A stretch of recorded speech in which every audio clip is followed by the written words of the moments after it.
This morning's Health Watch, Kids and Dating, part 2 of our Too Much, Too Young series.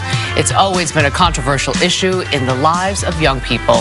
But as CBS News correspondent Michelle Miller reports, times truly have changed.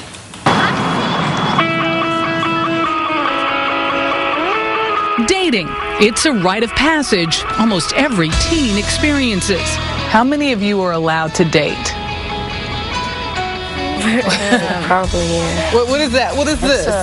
Like, it's either there or it's there. They might be watching us. I can't even have a crush. But at this middle school in New Jersey, opinions vary on when you can. I think you should start dating at like 12. 12? Well, not like, wait, you mean go out? Or like, Go out. I'm saying 12, yeah. I think it doesn't really matter about age too much. You feel like a relationship could mean something to you. And you're ready? I think I could be, depending on who the person is.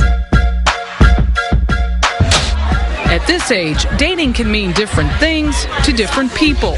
Some people just like hang out with their boyfriend or girlfriend and hug them and kiss them, and like, but some people go into like, they get sexual about it. At the age of what? 13 or 14. Sometimes younger. Sometimes younger? Yeah. How young? Not 12, the youngest that I've heard of. And what do you think about that? That 12 is too young. Wise words for an 11-year-old, but what about kids in high school? Statistics show 46% of teens ages 15 through 19 have had sex at least once. You're freshmen. Yeah. And so you guys are peeking your head into high school. Mm-hmm. And what do you see? Yeah, I've seen pregnant girls walking around the hallway. I've seen people just straight up talking about like doing it. I've heard cases of people doing it in the school. It's overwhelming. Gone are the days of going steady and high school sweethearts. Will you wear my school ring? Kids today have a whole new outlook on relationships. Are people even going out anymore? I don't hear a lot of people like getting in a relationship. It's just, we say now, oh, that's my body. Like I had sex with her, so I call her a body. She's a body that I had. Do your parents have a clue? I think they know what's going on, but maybe not to such detail, but they know what's going on. I think they trust me enough not to get into anything. But is trust enough when you consider how much our children are exposed to at such a young age? If you take it little by little, it's not that bad, but now that I actually start thinking about everything that I've seen, it's really overwhelming, and it's just too much for like kids our age to handle.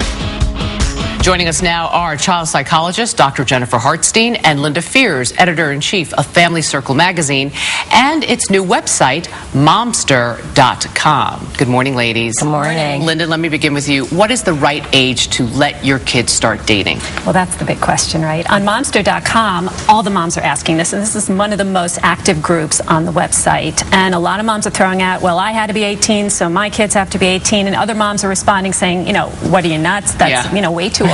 Maybe 16, 15. But the truth is there isn't a right age. You really have to know your child. You have to have had lots of conversations about this so they're aware of your expectations, your family values. And then you have to ask yourself, wait a minute, what is dating? It's not the same as the tape showed. It's very different now. It could be kids going out in group. It's rarely one-on-one dating like it used to be. So you have to really consider what your child is talking about. Can't you just kind of give us a number? Like 13-ish, 12-ish is too young? You know, it depends. In middle school, around 12, 13, they tend to go out in groups. And, you know, they may need some supervision at that age. But most of the moms agreed on 16. Oh. They did. Wow. Okay. But again, for girls and boys. That's what they say. All right, Jennifer, let me turn to you because with kids being more casually, as they call it, hooking up, having these casual encounters, does it in the long run affect intimacy? It will, I think. You know, these kids are friends with benefits. Your boyfriend, girlfriend is not a term we're using so much. And as we were talking about earlier, we were talking like, well, what is hooking up? It's going to be different for all kids. For some, it's kissing. For some, it's a lot more. It could go into oral sex. It could go into all sorts of, striations on the the curve. So we want to really know what's happening. We want to teach our kids that it's really not just about sex. It's really about relationships and caring for another person and building love between two people, because we get so focused on the sex part that we forget that the relationship comes in behind it, and our kids are missing some of that. They're missing what that really means to just build a relationship and maybe even wait to have sex and have intimacy. As you can be intimate without having sex by just getting to know the other person. Linda, let me turn back to you. Why is it that kids seem so casual about hooking up these days? Well, think about it. It's made to be casual to them because it is everywhere. It's on, in movies, on TV, all over the internet, music, lyrics.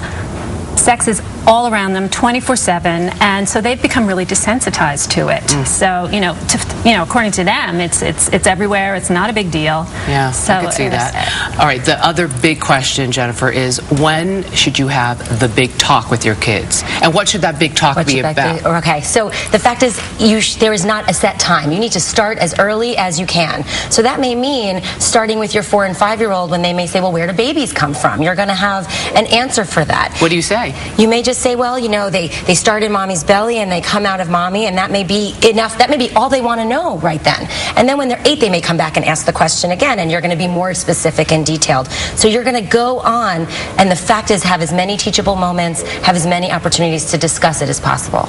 You should watch those movies together. You should listen to the music together. What movies? Give me a good title. Okay, here's an example. We're running out of time, but give me a good title. One writer for Family Circle said her 13-year-old asked to watch the movie Knocked Up, and her immediate reaction was no way, and then she thought, you know what? We're going to watch it together. And we're going to have conversations about what goes on in that movie, and it really worked out. Linda Fears, Dr. Jennifer Hartstein, thank you so much. And tomorrow on Health Watch, Sunscreen 101.